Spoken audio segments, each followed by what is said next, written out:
Chicos, veremos lo siguiente. Como estamos en los primeros capítulos de Psicología Social 1, hay un capítulo en especial del que quiero hablar porque ese abarca los tres primeros capítulos. Hay un capítulo sobre atracción interpersonal y de cómo nosotros entramos en ese tipo de relación. Pero ese libro está escrito más o menos en la década de los 80, 70, 80. Y desde entonces hasta ahora han sucedido muchas cosas importantes en cuanto justamente a este tema. Vamos a hacer un poquito de historia. Si nos remontamos muy lejos, Edad Media, incluso hasta la Revolución Francesa, incluso hasta el siglo XIX, eh, la mujer en el mundo occidental estuvo tan limitada en su vestimenta, en su mostración, como lo estaban hasta cierto punto en el Oriente, ¿no? Eh, la mujer en la China o en la India o la mujer en lugares musulmanes tenía que estar un poco más tapada, no podía mostrar mucho su cuerpo ni su rostro. Y en Occidente nunca hubo problemas con el rostro, pero sí con el cuerpo. En diferentes momentos los vestidos tenían que mostrar lo menos posible. Sí hubo en el siglo XVIII y parte del siglo XIX una posibilidad de la mujer de mostrar un poco el busto. Eso se puede ver en películas que recrean aquella época o en pinturas donde se ve esta posibilidad. Y sí, por supuesto, la mujer occidental ha tratado de embellecer su rostro. Ahora, si nos venimos al siglo XX, yo recuerdo que cuando era niño, esto se imaginan ustedes, hace mucho tiempo, en las décadas del 40, 50, eh, había lo siguiente, y tengo alguna revista por ahí que quiero encontrarla para mostrarles después. En esa época, cuando yo era niño y hasta mis 12 años, el ideal de mujer para los hombres era una mujer relativamente rellenita, una mujer no obesa, pero tampoco muy delgada. Las mujeres delgadas no eran bien vistas, no eran atractivas. Y hay una revista donde eh, hay eh, asuntos comerciales, ¿no?, que venden cosas. Revistas de los años 50, 40. Entonces, en ese entonces la publicidad se hacía con dibujos, más que con fotos, el dibujo, y los dibujantes de publicidad eran muy solicitados.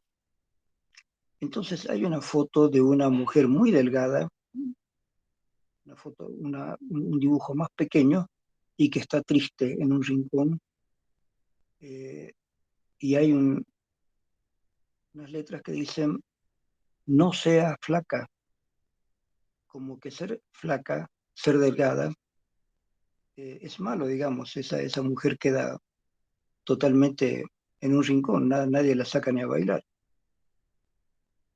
Entonces se ve otra mujer sonriendo que es un poquito más gordita, y así es como debería estar. Entonces es la propaganda de un jarabe, un tónico le decían antes, es un jarabe para que la mujer pueda engordar un poco, porque la mujer muy delgada era una mujer que no tenía atractivo, así, ¿no? Se decía una delgada no tiene futuro, digamos, ¿no? Y esa era la condición sine qua non, digamos, como para que la mujer pueda ser atractiva. Eh, es bastante complejo, más de lo que parece, saber de dónde surgen estos patrones o quién opera estos patrones visuales que se van a interpretar como atracción interpersonal. Eh, no existe en realidad un patrón fijo para siempre. Por eso tiene que ver mucho con la época. Y en mi propia vida yo he visto muchísimos cambios y cada vez más rápidos acerca de cuál es el ideal de mujer. Fíjense que hasta no hace mucho hubo el problema de las mujeres que querían ser muy delgadas porque de pronto la delgadez volvió a estar un poco de moda y esto tiene que ver con las modelos, las mujeres que lucen ropas que los modistas o las modistas plantean para la venta de ropa a las mujeres. Las mujeres son muy sensibles a esto. Entonces, esos modelos de vestidos un poco condicionan el afán de la mujer por tener ese tipo de cuerpo. Entonces, así como las gorditas estuvieron de moda en los años 40, 50, después las mujeres muy delgadas estuvieron de moda en los años 80, 90, 2000, y se llegó al extremo de mujeres jóvenes que sufrieron por una parte bulimia y por otra parte anorexia, porque tenían obviamente apetito, pero después trataban de quedar flacas otra vez, entonces tenían cuestiones muy, muy dramáticas y, y hay mujeres que han terminado anoréxicas casi al borde de la muerte. Ustedes saben que se exigía a muchas modelos ser delgadas, ¿no? Cuando hubo el modelo delgado. Eh, hubo una modelo que se hizo famosa, Twiggy, por ser muy delgada, y ahí vino la delgadez como moda. Es decir, se pasó la moda de la mujer un poco gordita, que era el ideal, y se pasó más bien al revés a la mujer hiperdelgada. Todo esto especialmente a través de modelos, modelos para ropa, modelos para el cine, para las películas. Se creaban modelos de mujer atractivas. Qué tipo de rostro, qué tipo de maquillaje, qué tipo de ropa, qué tipo de figura, ¿no es cierto? En aquel entonces, les hablo de los años 50, incluso 60, no existían todavía estas operaciones que se han hecho más frecuentes ahora, operaciones estéticas, donde la mujer si quiere puede aumentar el busto o puede reducirlo o puede aumentar caderas o glúteos o hacer algo con sus piernas. En fin, eh, la mujer se ha sometido a una serie de transformaciones y la pregunta que queda pendiente es, ¿quién dirige todo eso? ¿Quién dice la mujer ahora tiene que ser gordita, no tiene que ser flaquita, no tiene que ser alta, no tiene que ser baja, tiene que vestirse así, tiene que vestirse así? Hasta los años 60 todavía las mujeres llevaban los vestidos o bien mucho más abajo de la rodilla o bien hasta la rodilla, no más. Hasta que en los 60, en la década de los 60, aparece la minifalda, donde de pronto la mujer muestra mucho más su pierna. Eh, en los años 50, yo recuerdo que si bien la mujer eh, usaba como máximo su falda hasta la rodilla o vestidos más abajo de la rodilla, sin embargo se le permitía mostrar el busto, ¿sí? Eh, después el busto no fue considerado sino las piernas. Lo mismo con la ropa de playa, por ejemplo. Si ustedes ven en algunas revistas, las ropas con los que hombres y mujeres iban a la playa, todavía en los años 40, 30, 40, eran ropas que ocultaban casi todo el cuerpo. Y uno se pregunta cómo es que las personas se metían a la piscina o se iban al mar con esas ropas que estaban casi totalmente vestidos. O sea, debe haber sido muy incómodo salir del mar o de una piscina casi vestido, porque sus trajes eran largos. Y eso se fue acortando poco a poco. Eh, el uso de la bikini era un traje de baño para la mujer que prescindía de todo este aparataje por demás que había, ¿no? Para la, la ropa femenina de salir a la playa o a la piscina. Pero después el bikini fue considerado demasiado, entonces se ha considerado el topless por un lugar, por una parte, ¿no es cierto?, donde la mujer tiene sus senos libres, no los oculta. Y también la malla que va debajo de la cintura muestra los glúteos, que antes se trataba de no mostrarlos, ahora sí se muestran. De manera que es muy poco lo que la mujer podría ocultar, digamos, actualmente en las playas. Está casi todo permitido. ¿Cómo es que se han producido estos cambios y por qué se producen y por qué la sociedad los acepta? Esto es más complejo de entender, pero todos estos cambios son importantes tenerlos en cuenta porque cuando se habla en el libro de Lindgren sobre cuáles son los elementos importantes de la atracción interpersonal, hay que tomar en cuenta de en qué época estamos hablando y cuáles son los patrones de atracción interpersonal.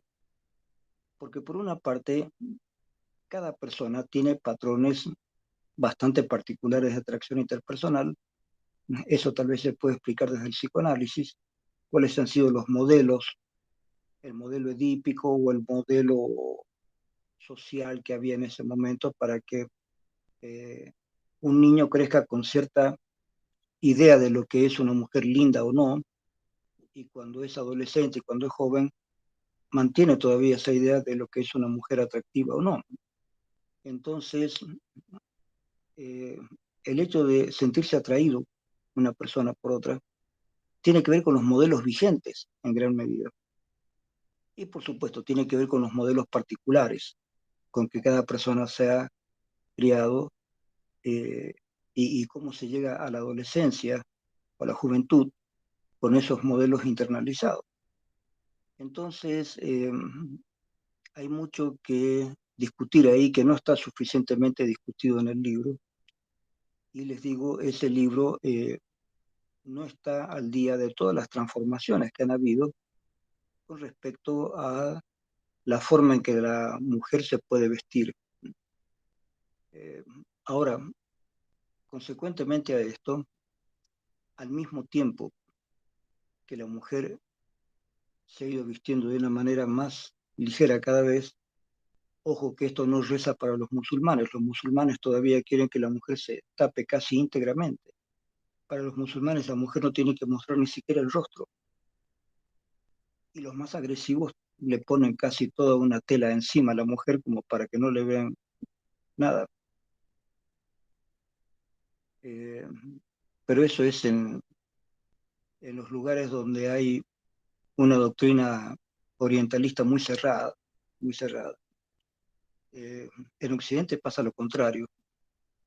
En Occidente se ha tratado de que la mujer se muestre cada vez más y se muestre cada vez más seductora, digamos, es una oferta social, digamos, que tiene Occidente.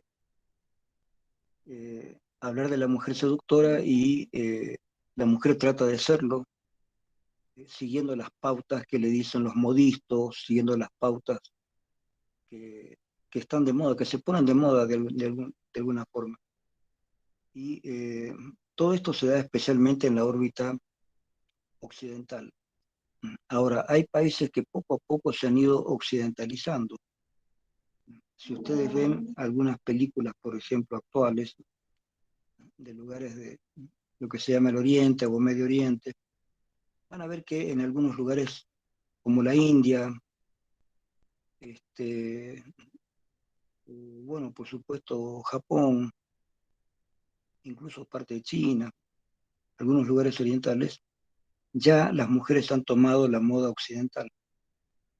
Entonces las mujeres también muestran bastante libertad, digamos, en cuanto a mostrar su cuerpo. Se están adoptando en muchos lugares las prácticas occidentales.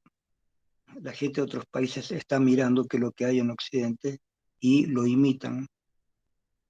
Se están saliendo muchos de sus prácticas tradicionales.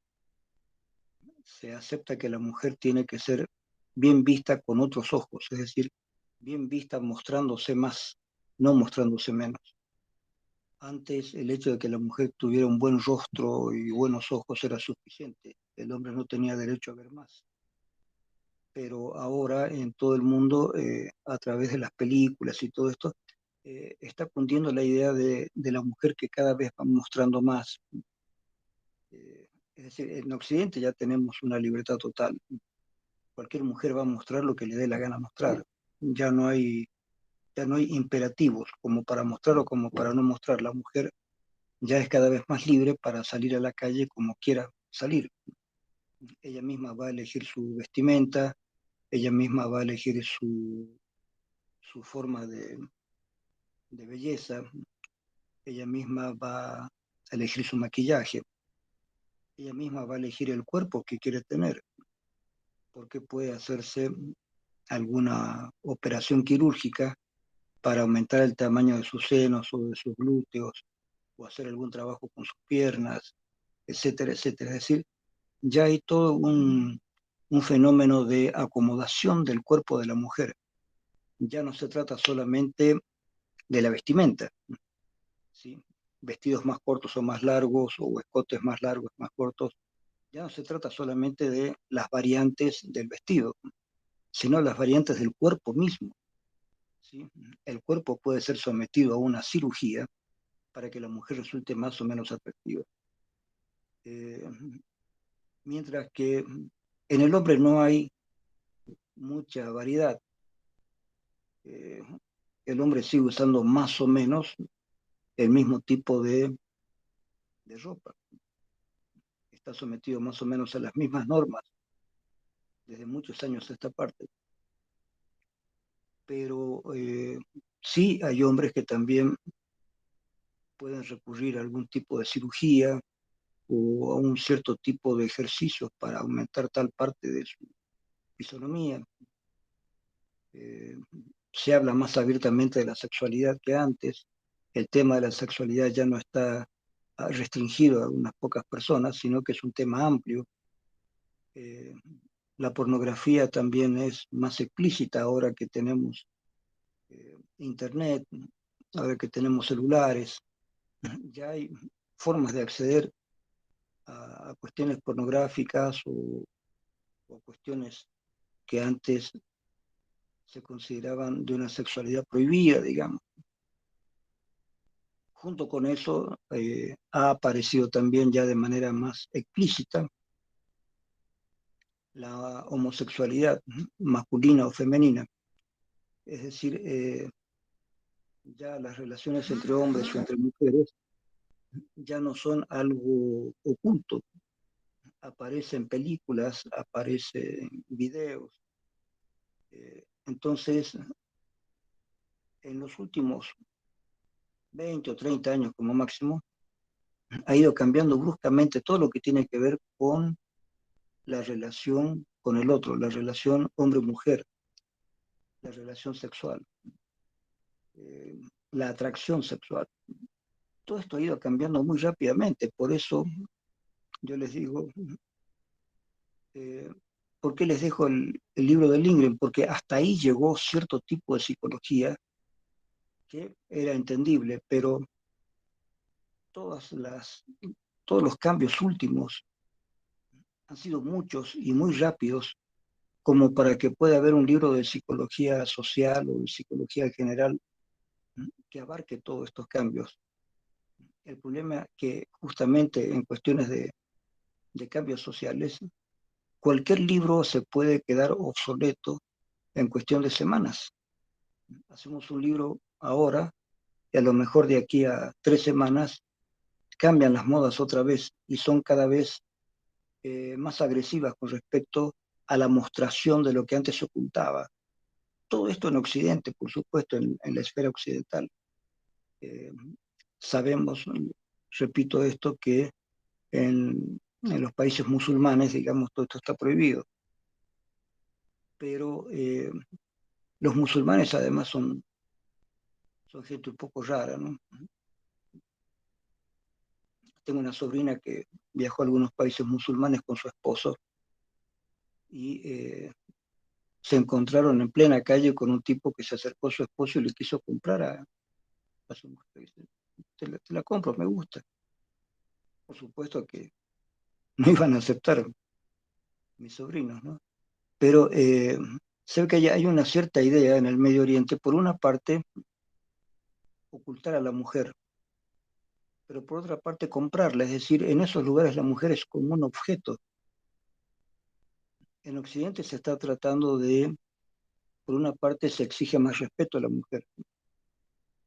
A la mujer ya no se la puede piropear, por ejemplo, como antes. El piropo era una cosa interesante, pero actualmente un piropo puede ser considerado como una agresión verbal. Entonces la mujer tiene derecho a denunciar lo que ella considera una agresión verbal.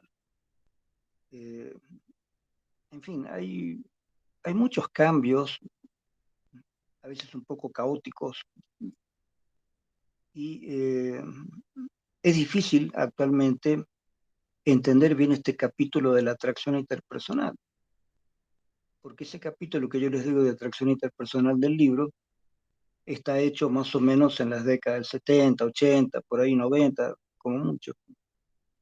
Pero los modos de atracción interpersonal hoy en día son muy variados y dependen de muchas cosas. No es que uno sale a la calle y rápidamente interpreta fácilmente qué persona le gusta o no. Y no tiene nada que ver con patrones anteriores, además. Pero ahora, otra vez a los jóvenes les gustan las chicas delgadas, cosa que hace mucho tiempo, como les dije, las mujeres delgadas no tenían mayormente atractivo. Pero hoy en día se está tratando de hacer atractiva a todas las mujeres, incluso mujeres obesas pueden ser atractivas según determinado de patrón estético. Se están cambiando todos los patrones estéticos. Hoy en día se ha mostrado que las mujeres, incluso obesas, eh, pueden ser, pueden ser atractivas. Depende del ojo que las mire, ¿no es cierto? Y una cosa que yo he visto a través de mi experiencia personal es que las mujeres eh, más, no necesariamente obesas, pero las mujeres un poco más gruesitas, generalmente tienen un rostro más agraciado, más armónico, ¿sí? Pero ¿quién puede hoy en día dar normas o creer que se pueden encontrar patrones muy visibles de atracción interpersonal? Hoy en día esto es mucho más complicado. Además de lo que puede haber de estructura edípica, como habla el psicoanálisis, hay una gran variedad social de modos de atracción interpersonal. Hay, hay mucha variante y esas variantes ya dependen hoy en día de múltiples cosas. Si, si un joven, por ejemplo, casualmente, sea un joven que no le gusta ver internet, que no le gusta ver, no quiere tener celular, digamos, un joven que esté un poco aislado de todo esto, en el campo, digamos, podría tener cierto tipo de atracción interpersonal por una mujer eh, con modelos tal vez antiguos, digamos, muy tradicionales. Ahora, el modelo de atracción de la mujer para los jóvenes de hoy, en muchos casos es la mujer delgada, ya no es la mujer gruesa. Pero como les digo, también he visto fotografías y promociones de mujeres obesas, que pueden ser también atractivas para muchos hombres. De manera que hoy en día se ha abierto un abanico muy grande, con respecto a la atracción interpersonal. El abanico es muy grande porque aquellos que dirigen a la sociedad y que hacen que la sociedad vaya cambiando sus gustos. Por ejemplo, un ejemplo bastante concreto. Cuando yo llegué a Bolivia en el año 1970, yo he visto bailar bailes tradicionales acá en Cochabamba, pero lo bailaban cholitas de verdad. No se admitía ninguna chica citadina, digamos, en eso. Era gente del campo, de verdad, que bailaba para carnaval, bailaba para fiestas tradicionales. Fue, y esto lo sé muy bien, porque conozco gente que trabajaba ahí, fue la oficina de turismo, ¿sí?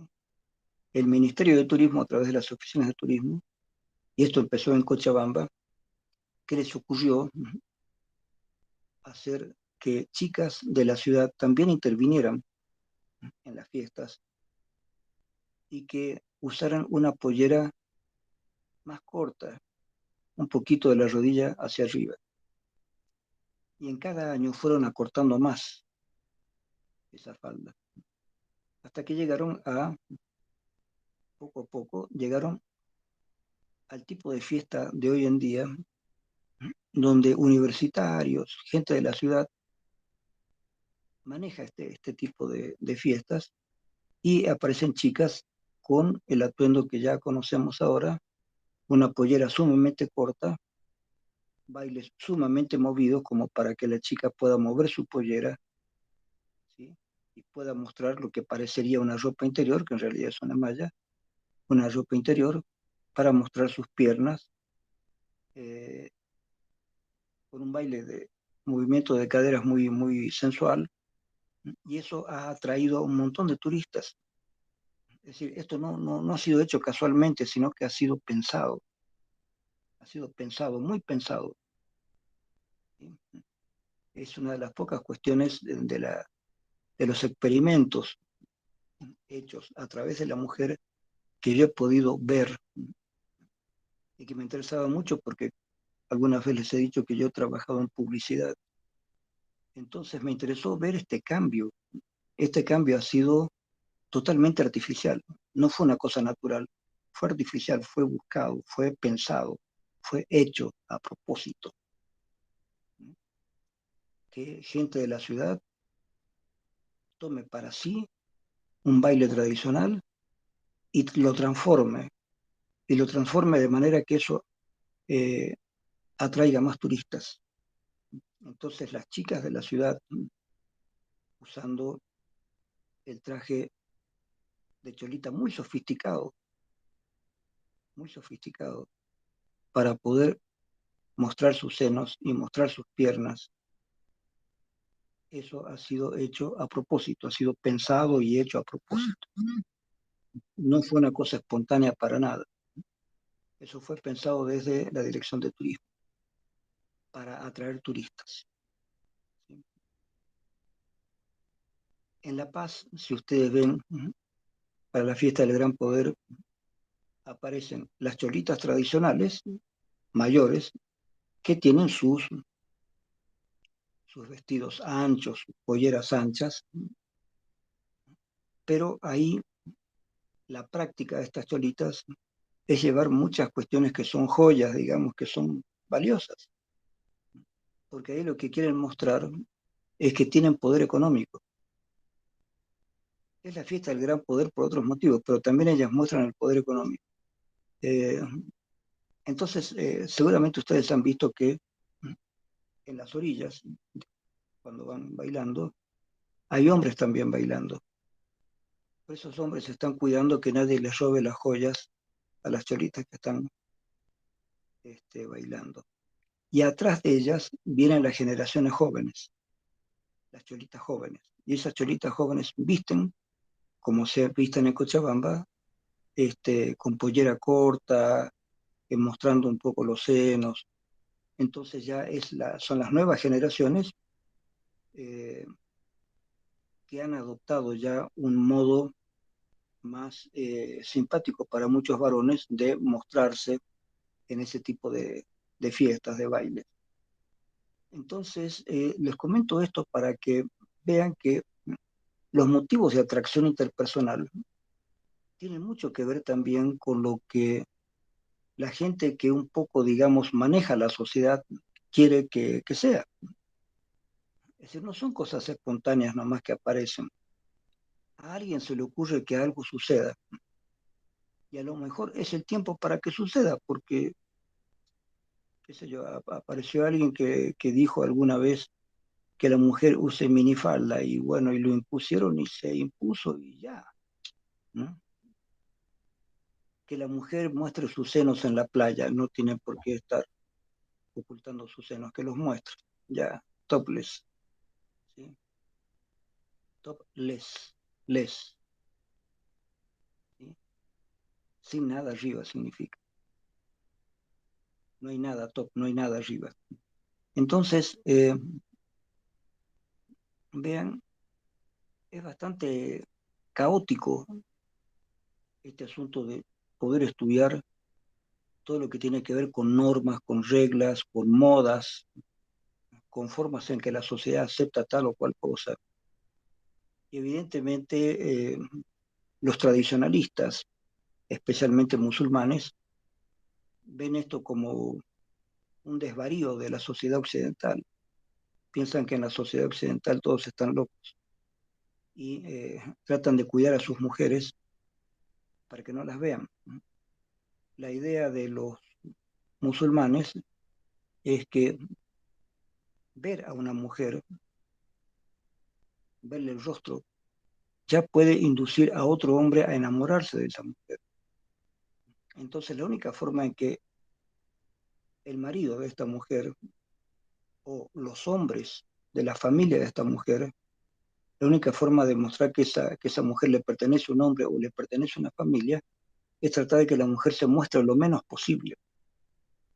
Entonces, si tiene que salir por lo menos, ¿sí? Como hacemos nosotros ahora con el barbijo, ellas tienen que salir por lo menos tapándose el rostro.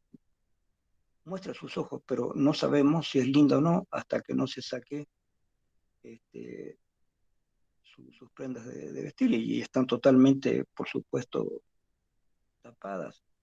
No se puede adivinar el cuerpo de la mujer. No obstante eso, se pueden ver sus ojos. Entonces a lo mejor tiene ojos muy bonitos y lo mismo alguien se podría enamorar. Entonces en algunos lugares que son mucho más cerrados, más dogmáticos, prácticamente la tapan a la mujer como si tuviera este, una túnica encima y apenas pueden mirar las mujeres. Entonces,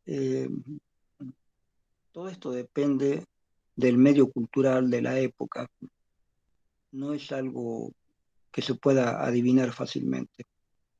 Así que en el capítulo de atracción interpersonal, ustedes van a leer el libro, pero yo les voy a pedir que junto con eso, ustedes actualicen este tema.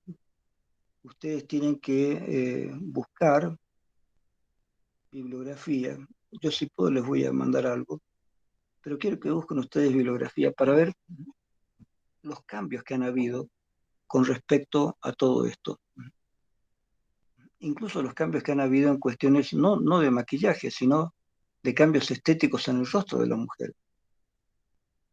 Hay mujeres y hay hombres también que se han hecho cirugías plásticas para cambiar su rostro y que su rostro sea más atractivo. Hay mujeres que se han hecho operar la nariz o los labios, las orejas. Todo lo que se puede cambiar lo han tratado de cambiar.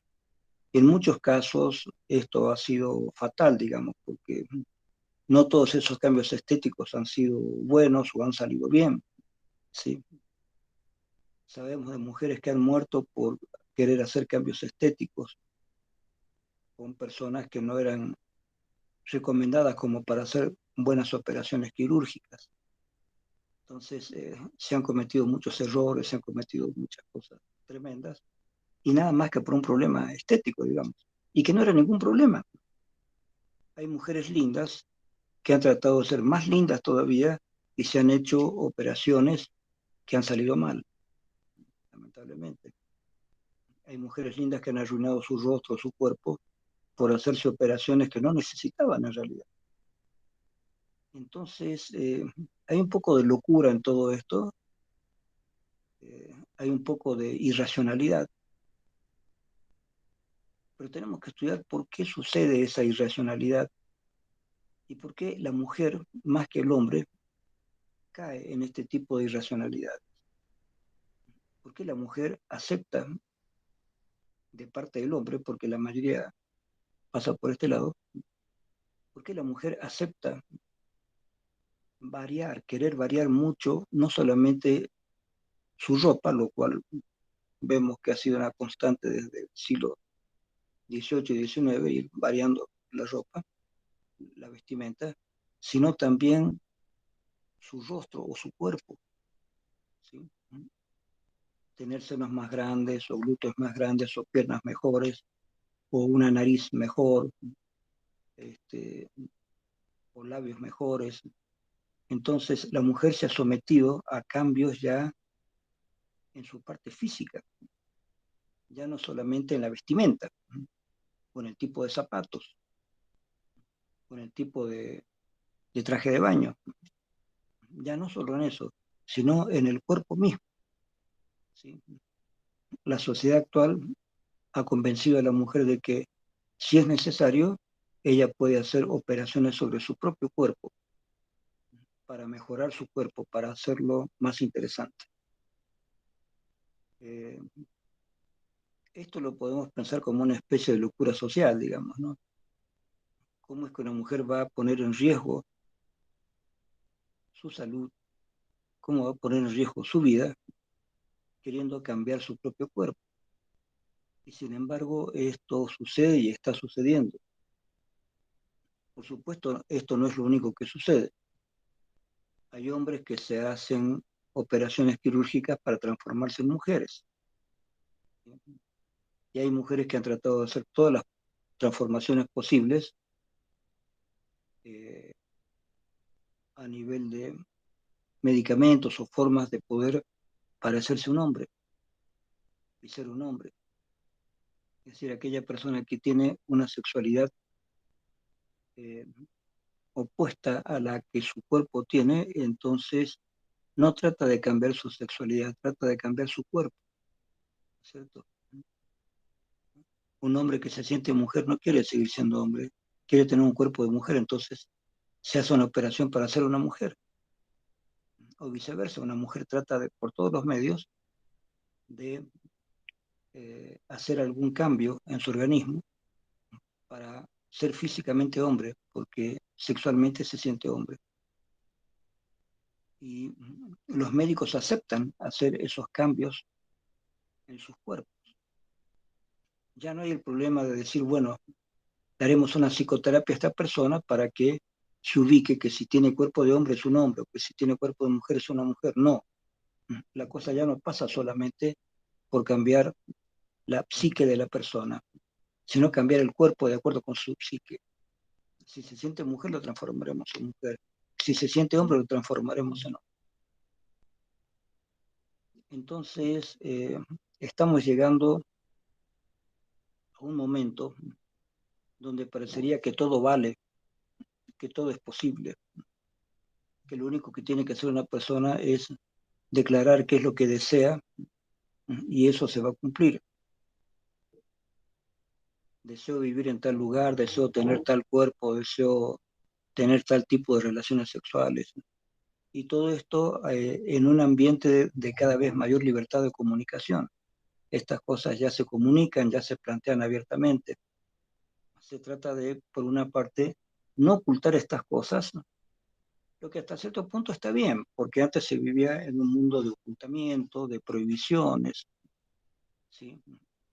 Imagínense, no es solamente el caso de Oscar Wilde, que fue el más conocido en Inglaterra, un gran escritor y poeta, Oscar Wilde.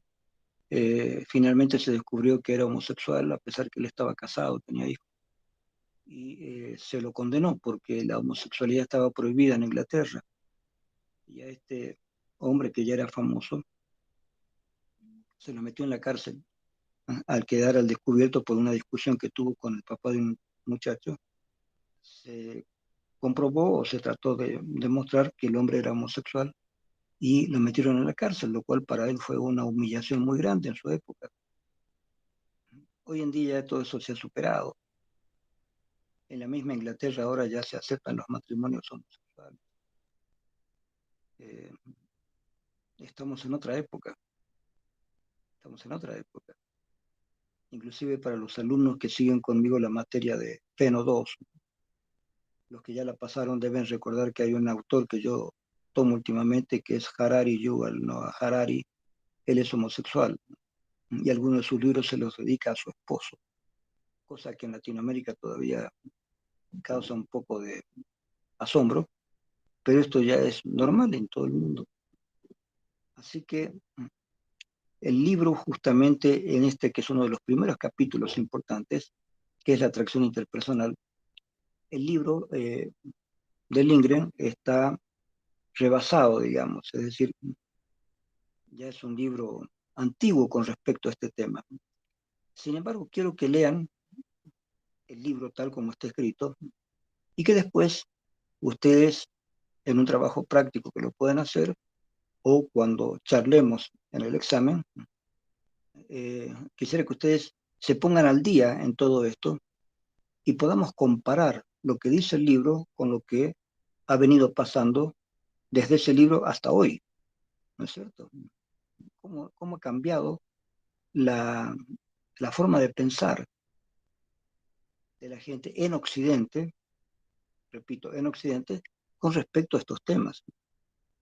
Hasta dónde en Occidente se ha considerado que es mejor que se libere todo el deseo sexual o sensual que puede tener la gente. Y lo último, como les digo, es ya no dictar normas, sino mostrar que toda mujer, si quiere, puede ser vista como deseable. No importa si es delgada, no importa si es obesa, no importa si es alta o si es baja. Ah, hay mucha libertad para la mujer en el tipo de ropa que quiera utilizar, con lo que se quiera vestir. Eh, una amiga que suele andar por Europa, por Estados Unidos, me dijo que estaba extrañada porque alguna vez ha ido a algún lugar aquí a bailar, aquí en Cochabamba, en algún local, y ella ve como las chicas jóvenes se visten de manera muy provocativa o queriendo ser demasiado atractivas, cosa que en Europa o en Estados Unidos ella no ha visto, digamos, en Europa, en Estados Unidos, depende de donde vayas también, pero en general, digamos, no hay esa necesidad de mostrarse tanto justamente en esos locales como acá en Cochabamba. Pero son maneras de ver. Así que este tema, que es muy importante, es un tema bastante complejo hoy en día por la forma rapidísima con que ha ido cambiando la sociedad. Ahora les repito, ¿cuál es el origen de esto? A mí me parece lo siguiente, yo he leído con mucho interés hace años los libros del filósofo Herbert Marcuse, un alemán que se quedó en Estados Unidos, que pertenecía a una escuela, la escuela de Frankfurt, y él mostró de qué manera el capitalismo en Estados Unidos estaba tratando de asociar el sexo y el placer con el capitalismo y con el trabajo. Es decir, si dejamos que las personas tengan libertad sexual y dejamos que participen un poco en los logros de la compañía y que tengan mejor sueldo, van a trabajar mejor. Por lo tanto, los enganchamos en el trabajo, haciendo que aún en el trabajo ellos puedan pensar en sexualidad, que puedan pensar en dinero, que puedan pensar en ganar cosas. Entonces, sexo y dinero son dos cosas que las han asociado al esquema capitalista para que incluso los obreros puedan trabajar más tranquilos, sabiendo que están viviendo en un mundo donde hay una sexualidad bastante liberada, este, y donde si trabajan bien pueden ser socios de la compañía, pueden comprar acciones de la compañía en las mismas que están trabajando. En fin, el capitalismo ha tratado de salir al paso de las revoluciones obreras, haciendo que todo el mundo en Estados Unidos, un mundo que incluye desde los magnates hasta los obreros, estén todos embebidos de una especie de, digamos, falsa idea de libertad. Si tenemos libertad para comprar cosas, si tenemos un buen sueldo para invertir, comprar, salir de vacaciones, hacer lo que deseamos, y si además, hombres y mujeres, tenemos una libertad para ver películas sobre sexualidad, hablar de sexualidad, tener una sexualidad más libre, estamos en una sociedad que nos permite vivir de una manera más suelta, más libre, y podemos trabajar tranquilos. Es decir, la idea es que el obrero trabaje tranquilo, que trabaje de una manera más enérgica, digamos, sabiendo que vive en una sociedad que le permite más cosas. Un poco la cuestión sería así. Si el obrero, además de ser obrero, vive en una sociedad en la que se le prohíbe todo, una sociedad moralista, digamos, el obrero va a estallar en cualquier momento y va a estallar contra los patrones de su empresa. No puede estallar contra la sociedad en general. Es muy grande. Un obrero o 10 obreros o 1000 obreros no van a cambiar a toda la sociedad de pronto. Es un asunto muy complejo. Entonces, hay que ir cambiando ciertos patrones sociales para que el obrero se sienta bien. Entonces, el obrero, el empleado, todos están pensando libremente en sexualidad, porque hay una sexualidad, por lo menos ciertos grados de sexualidad permitidos en películas, en videos, en dibujos y un poco en la realidad también, ¿no es cierto?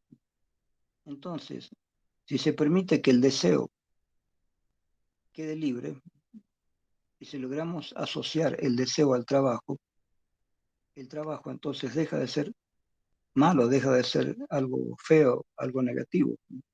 Hay dos cosas que nos pueden ligar al trabajo. La sexualidad como algo permitido en esta sociedad y el dinero. Es decir, si yo no solamente puedo ganar un buen sueldo que me permite tener una casa con las cosas que necesito, sino además participar de la misma empresa en la que estoy trabajando. La empresa me permite comprar, si quiero, acciones de la misma sociedad, de la empresa para la que yo trabajo. Entonces, han habido formas de enganchar a empleados y obreros a el mundo capitalista a través de un mundo sexualizado, donde la gente vive más tranquila porque el sexo no está prohibido, y un mundo al mismo tiempo más monetizado en el hecho de que yo puedo participar de un buen sueldo que me dan y puedo participar del mundo capitalista en el cual vivo. Todo esto fue analizado por Herbert Marcuse en la década de los 60 y 70, en esas dos décadas. Él analizó la sociedad norteamericana y en general a las sociedades capitalistas. Y yo me quedé enganchado con esas ideas de Herbert Marcuse en su momento y todavía lo pienso cada vez que tenemos que enfrentar los capítulos de psicología social, donde vemos cómo ha cambiado la sociedad tan rápidamente en cuestiones que se consideraban tan importantes, tanto en Occidente como Oriente, como es la sexualidad, el cuerpo, eh, la relación del cuerpo y la sexualidad con la religión, las prohibiciones, cómo todo eso cambió. Y ha cambiado mucho, muchísimo. Así que este capítulo de la atracción interpersonal, que es uno de los primeros capítulos, se me ocurre, chicos, que es mucho más importante de lo que se pensó al principio. Cuando hace años yo empecé a dar psicología social, este capítulo parecía un capítulo prácticamente, no diré infantil, pero un capítulo sencillo, digamos, donde se veían cuestiones simpáticas de cómo habían posibilidades de atracción interpersonal.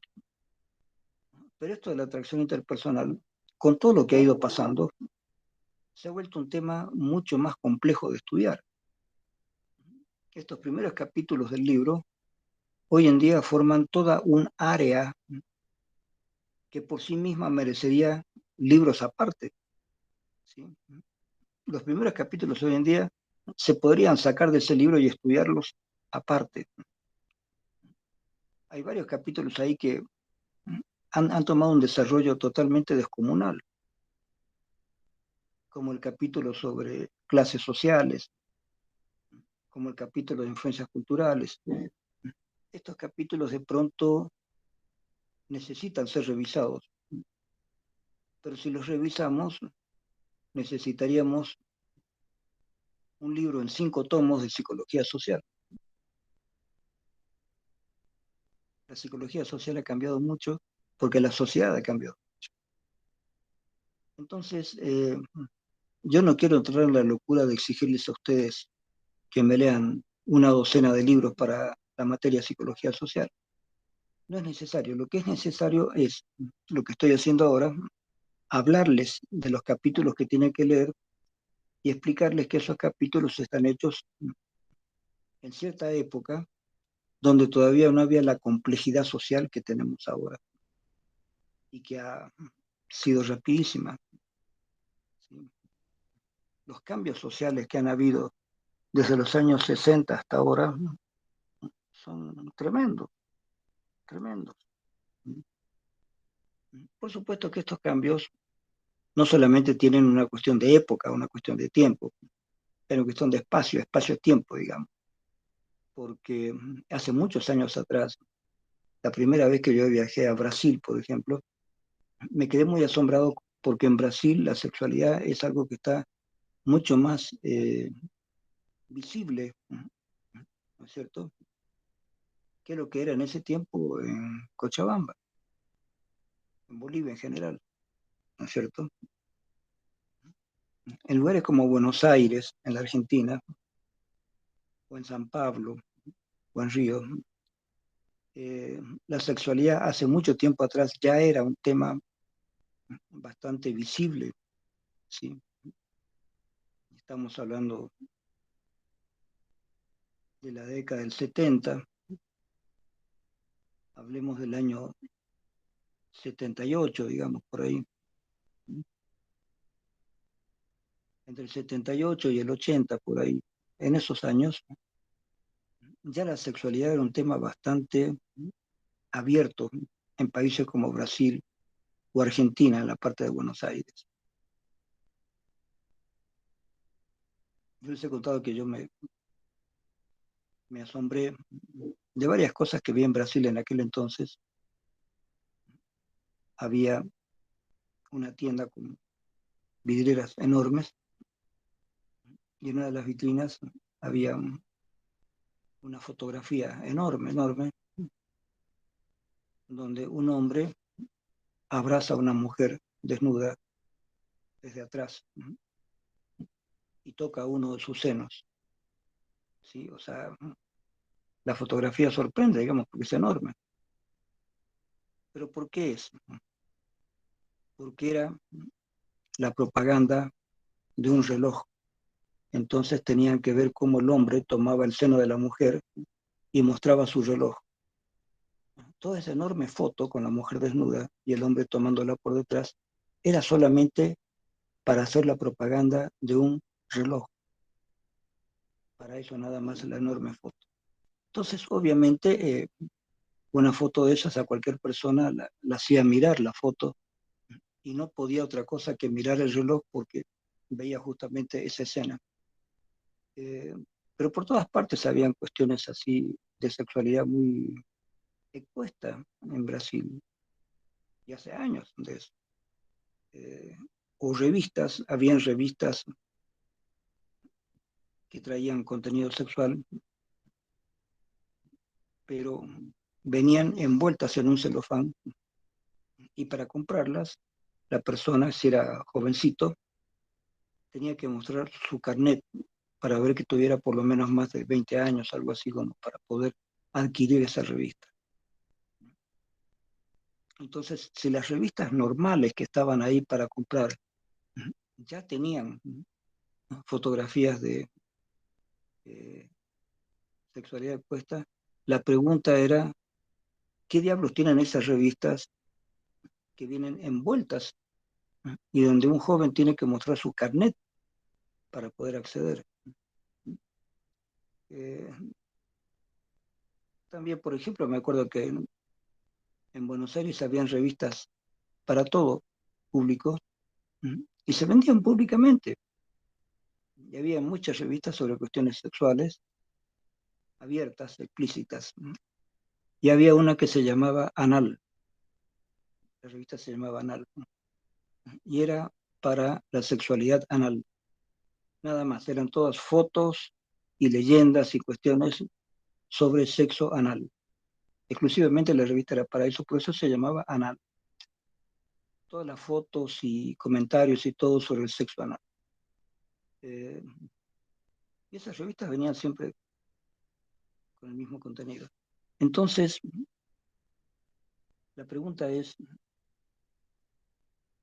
¿cómo caracterizamos nosotros como psicólogos sociales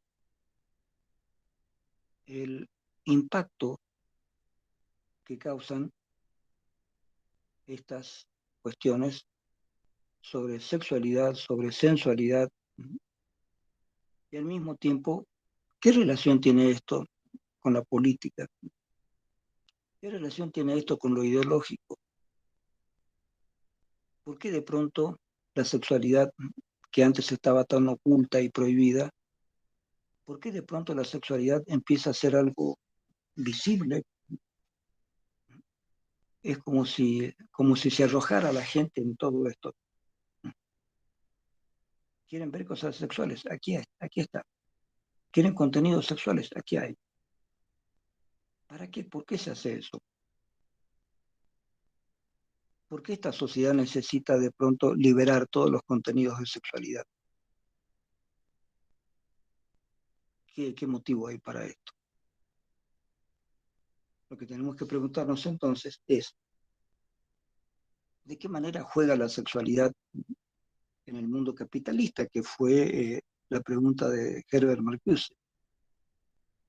¿Cómo es que el capitalismo en un momento determinado juega con el deseo? Que esto mis amigos psicoanalistas también me imagino que lo estudian, porque los psicoanalistas, especialmente lacanianos, trabajan a partir del concepto de deseo, el deseo de vivir. Se vive porque el hombre desea, se vive porque el ser humano desea. El ser humano es un ser deseante.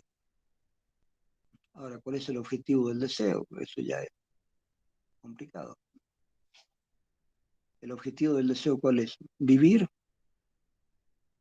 El objetivo del deseo, ¿qué es lo que es?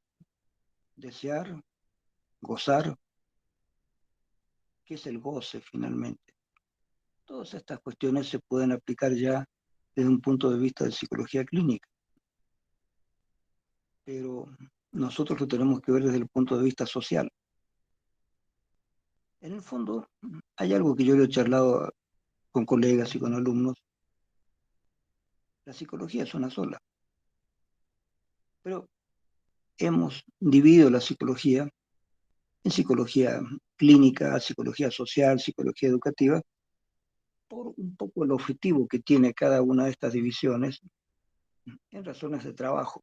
En la psicología clínica hacemos un trabajo con personas individuales que tienen un problema. En psicología social trabajamos con grupos, grupos a veces grandes o a veces medianos. Trabajamos con grupos o con instituciones. Y en psicología educativa trabajamos en el trabajo educativo que tiene que ver con la educación especialmente institucionalizada, colegios, qué problemas aparecen ahí, tanto a nivel individual como a nivel colectivo. Pero todo esto es lo mismo, se dan cuenta, es la misma sociedad. Estudiar la sociedad tal como es muy, muy, muy complejo. Por eso dividimos en 1000 partes a la sociedad para estudiarla, ¿no es cierto? En la sociedad se produce literatura, arte, ciencia, ¿sí?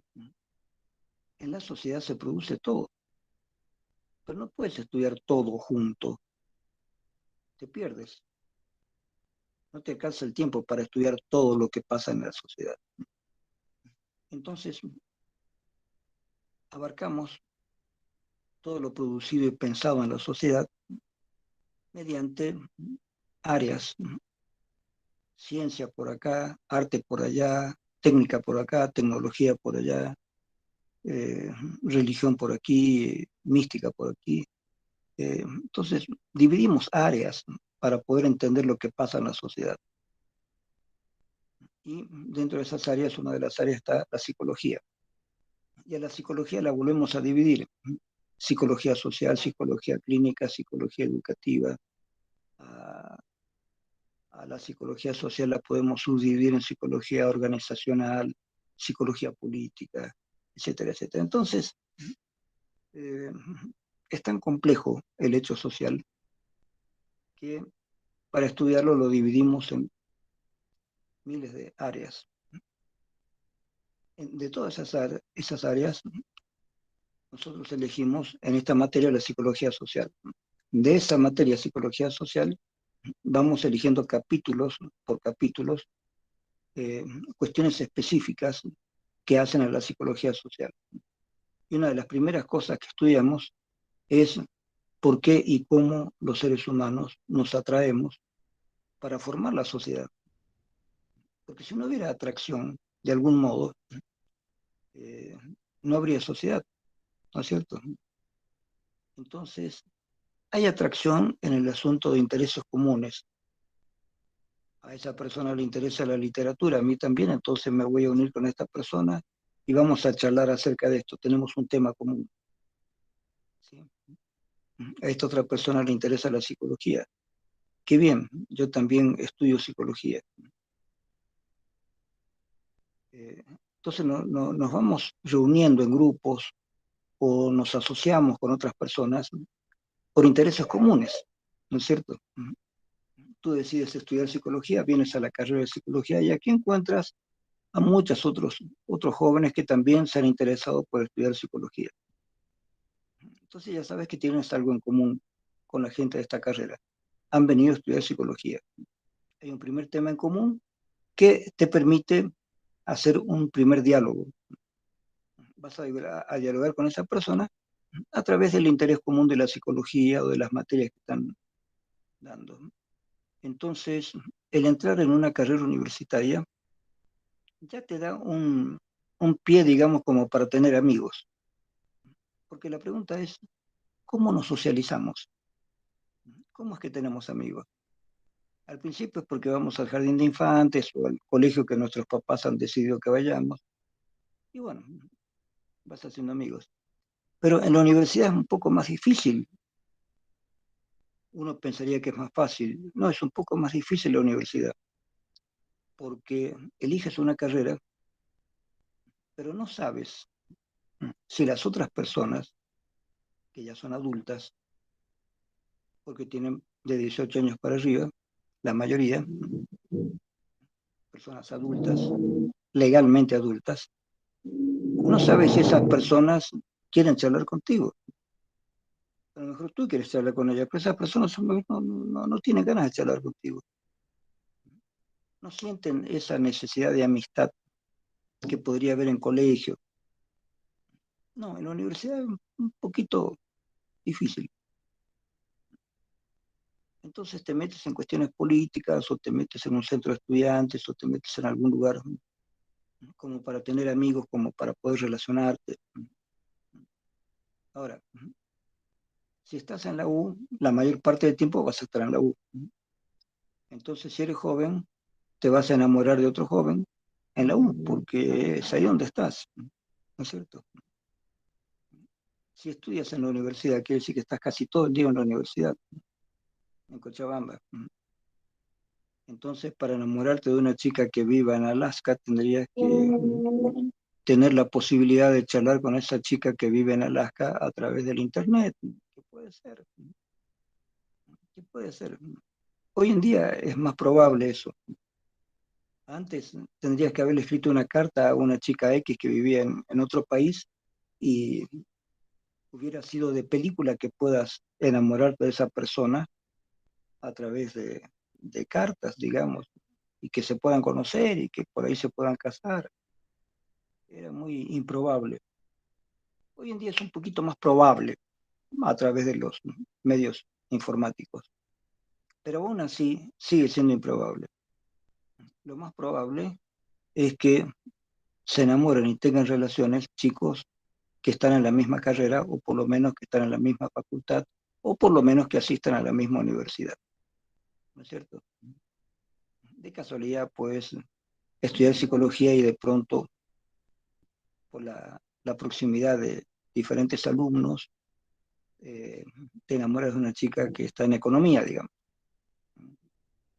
o una chica que estudia en idiomas, a lo mejor este, se enamora de un chico que está en ingeniería. Puede ser, pero más allá del efecto físico del espacio-tiempo, es decir, ¿dónde estás? ¿Sí? ¿En qué lugar estás? Dime dónde estás, dónde vives y te diré más o menos con quiénes te vas a juntar. Pero más allá de este hecho del espacio-tiempo, está el hecho que está por encima de todos nosotros, que es la ideología de la sociedad en la cual vives. Y esa ideología está formada por libros, revistas, medios de comunicación que te influyen. Y esa influencia la vas a ver en las personas que tienes ahí a tu alcance. Y a las personas que más les llega esto para cambios es a la mujer, más que al hombre. Entonces la mujer tiene cambios en su ropa, en su forma de vestir o de no vestir, eh, en su rostro, en su cuerpo. O sea, las formas de transformar a la mujer en una mujer que puede ser atractiva son cada vez más complejos. ¿Sí? El tipo de vestimenta, el tipo de rostro, el tipo de cuerpo. Y sobre todo eso, eh, la ciencia está produciendo posibilidades de cambio, posibilidades de cambiar el cuerpo, operaciones de nariz o arreglos de los ojos o de los labios, en las mujeres especialmente, ¿sí?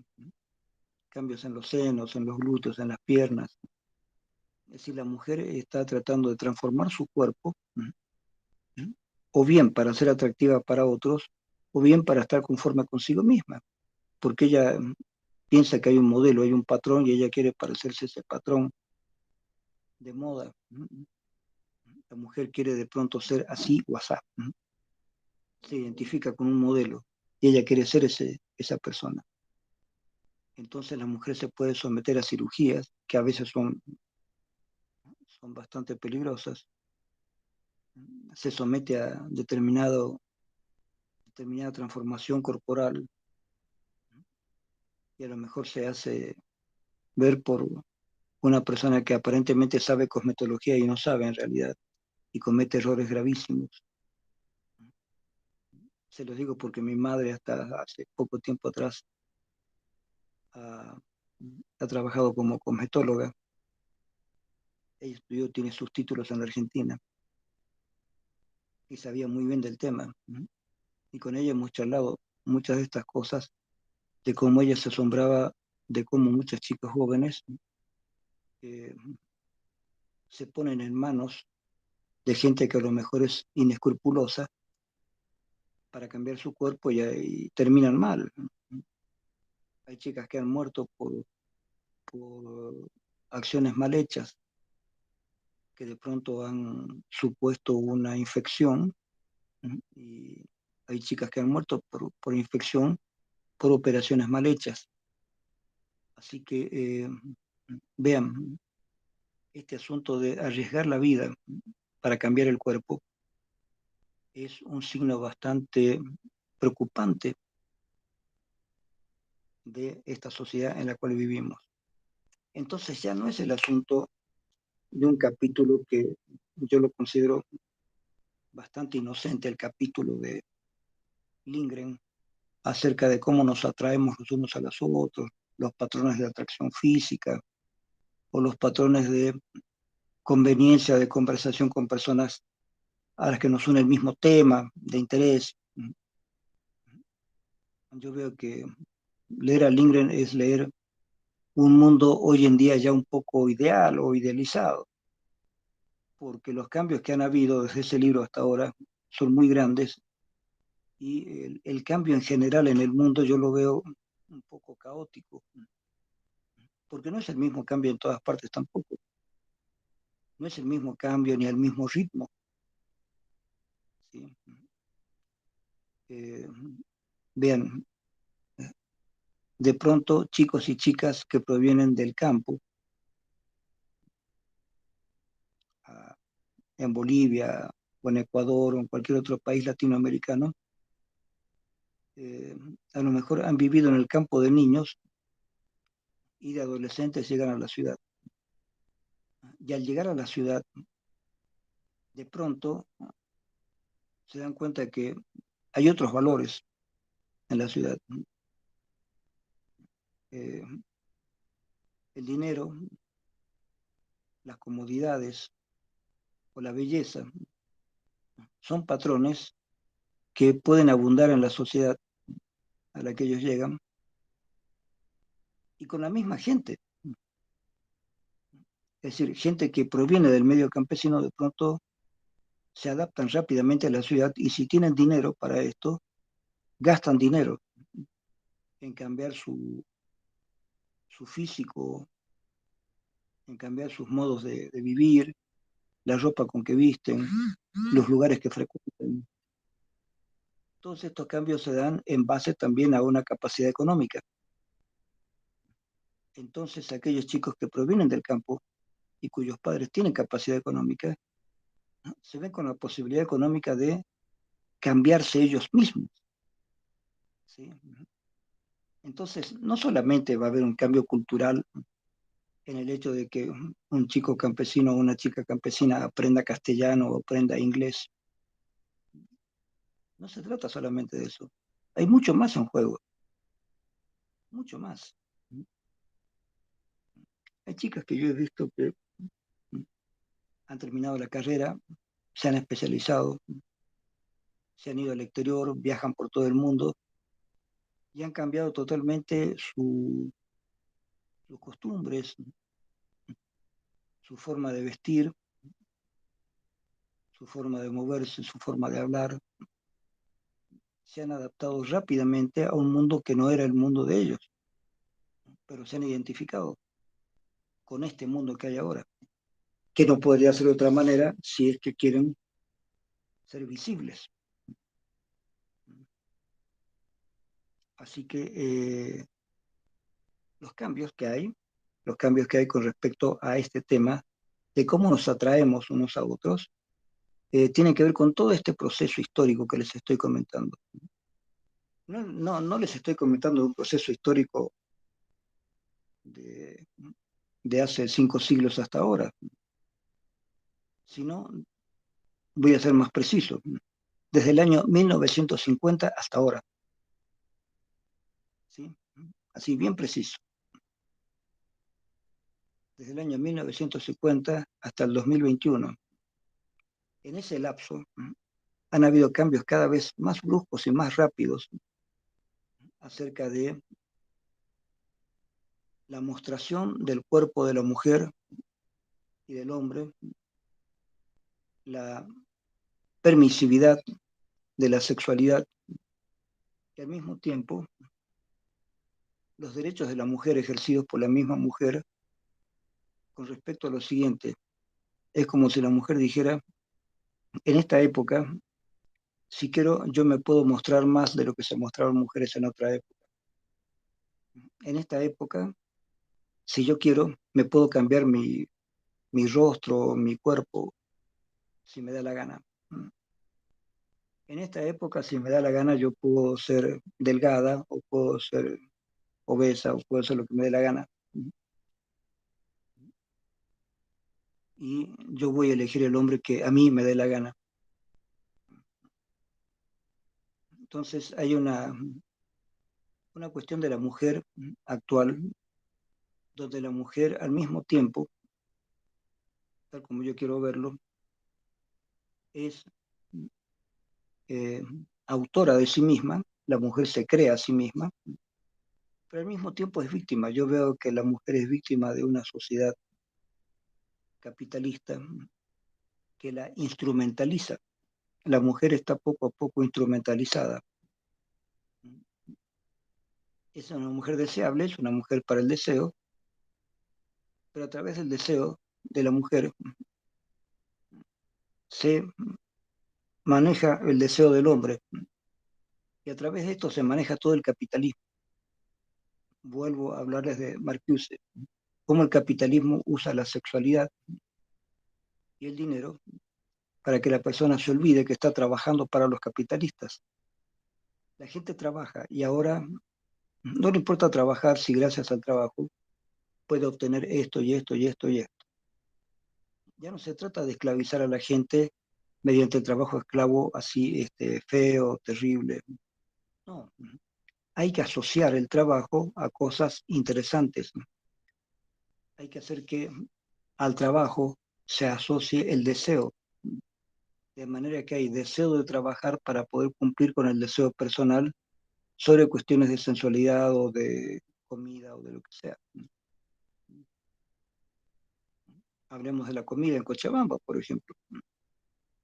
Ustedes saben que hay aquí una escuela, por Calacala, una escuela de gastronomía. Y han salido muchos jóvenes, hombres y mujeres, expertos en gastronomía, y ellos han logrado reunir un capital o que su familia les preste un capital y han puesto sus propios restaurantes. Y aparentemente, no estoy seguro de esto, pero aparentemente, donde mejor se come es en Cochabamba. Y en Cochabamba es uno de los lugares donde hay más cantidad de chefs, es decir, especialistas en cocina. Y esto de la comida en Cochabamba es también parte de lo que los psicoanalistas llamarían el deseo. Se desea comer no porque la comida sea importante para vivir, sino porque se le agrega el deseo de comer algo que es rico, algo que te gusta. Entonces, el deseo de la comida, el deseo de la sexualidad, el deseo de un buen sueldo, todo esto se va uniendo poco a poco para que la gente se quede presa en esto y van a ver ustedes que todo este asunto del socialismo y el comunismo le atrae cada vez menos a la gente, porque piensan, y piensan bien, que en Rusia, que en la China anterior a estos gobernantes, o en Cuba, o en todos los lugares donde triunfó el socialismo del Partido Comunista, la gente vivió mal, falló todo ese intento. Todo lo que sabemos de Rusia antes de Gorbachev es una Rusia triste, fea. La China de Mao Zedong y de la viuda de Mao Zedong fue una China fea, con mucha autodestrucción. Y Cuba está bastante aislada económicamente por Estados Unidos y también se ha vuelto un país bastante triste. Entonces la gente ya piensa que el socialismo y el comunismo no han triunfado porque no han podido hacer que la gente sea feliz dentro de esas sociedades. En cambio, el capitalismo ha jugado con la idea de felicidad a través del cumplimiento de los deseos. El deseo sexual, básicamente, unido también al deseo de confort, el deseo de una buena comida, el deseo de poder tener días de descanso para poder pasear, hacer cosas. Entonces, estamos en la sociedad del deseo, la sociedad donde el deseo es lo que te marca. Dime qué deseas, te lo doy. Con tal de que tú vivas en esta sociedad tal como yo quiero, dime qué deseas y te lo voy a dar. Pareciera que ese es el mensaje de la sociedad capitalista en la cual vivimos. Dime qué deseas, te lo voy a dar, pero quiero que trabajes en esto y esto y esto. Pero dime qué deseas, te lo voy a dar. ¿Quieres ser una mujer deseable para otros? Te lo doy. Tienes operaciones, tienes esto, tienes todas estas posibilidades. ¿Tú quieres desear una mujer o quieres desear ser una mujer? Te lo doy. Entonces estamos en un mundo muy peligroso, chicos, porque parece que todos los deseos son posibles de ser realizados. Y eso es muy peligroso. Es preferible que no todos los deseos puedan ser realizados. Listo, chicos, vamos a hablar mucho sobre esto en la próxima. Aquí terminamos la clase de hoy. Vean de todas maneras Lindgren, pero acuérdense de la clase que les he dado y busquen información sobre esto. Yo les voy a dar más información. Chao, chicos. Hasta la próxima. Gracias, licenciado. Hasta luego.